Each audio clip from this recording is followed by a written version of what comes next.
When my wife, Melissa, said those words to me, something in me just stopped. We were sitting at dinner, a place she chose, expensive, loud, full of people she wanted to network with. She looked stunning as always, but behind that perfect smile there was something cruel. Out of nowhere she laughed and said, "I married below my level. Everyone knows I'm out of your league." It wasn't a joke. She meant it. I just smiled and said quietly, "You're right." Not because I believed it, but because I knew one day she'd realize who was truly out of whose league. When we first met, I was an ordinary guy, working as a systems analyst, stable job, quiet life. She was a rising marketing executive, the type who could charm a room instantly. We were opposites, but I adored her energy. She said she loved my calmness, my loyalty. But as her career took off, things started changing. She began surrounding herself with wealthy friends, constantly comparing lifestyles. "Why don't you dress like Nathan's husband?" Or, "You should really think about switching to something more ambitious." I brushed it off. I loved her. That was enough for me. Until one evening when I came home early from work and overheard her on the phone with her friend, laughing. Honestly, he's sweet, but I feel like I settled. I could have done better. That hurt. Not the words, but how casually she said them, like I was just another compromise in her perfect life plan. I didn't confront her that night. Instead, I started paying attention to the late meetings, the girls' nights, and the constant texting with someone saved as C. A few weeks later, my friend, who worked in the same company as her, called me. His voice was hesitant. "Man, I hate to tell you this, but Melissa's been really close to her new client. People talk." I didn't need more proof. That night, when she got home late, I calmly asked, "Who's Chris?"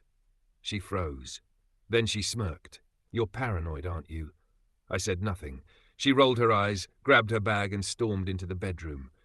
But the truth always finds its way out. 2 days later, her sister accidentally texted me a photo meant for someone else, Melissa at a rooftop bar, sitting close to a man in a suit. My heart didn't break this time. It hardened. When she got home, I didn't yell, didn't accuse her. I just showed her the picture.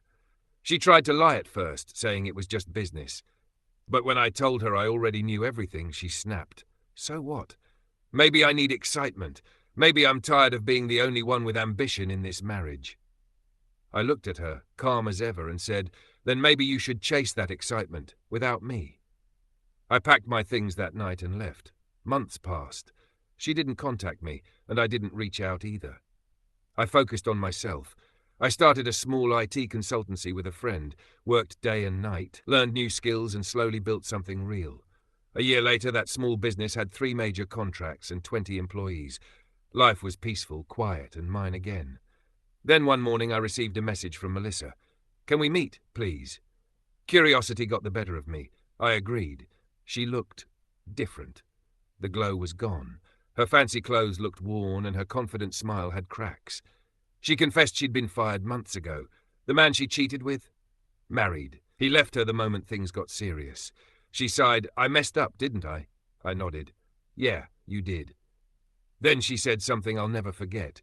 "You were the only person who ever saw me for who I was, and I threw that away because I thought I deserved more." I just smiled. "You did deserve more, but not the kind of more you were chasing." She wiped a tear and whispered, "Can we try again?" I looked her straight in the eyes and said softly, "No, Melissa. You were right before. You were out of my league. But now it's me who's out of yours." I walked away without anger, without satisfaction. Just peace. That night, I sat on my balcony, watching the city lights, and realized something important. Sometimes losing someone is the best way to win back yourself. She thought she'd married below her level, but all she did was fall beneath her own. If you liked the video, please subscribe and turn on notifications.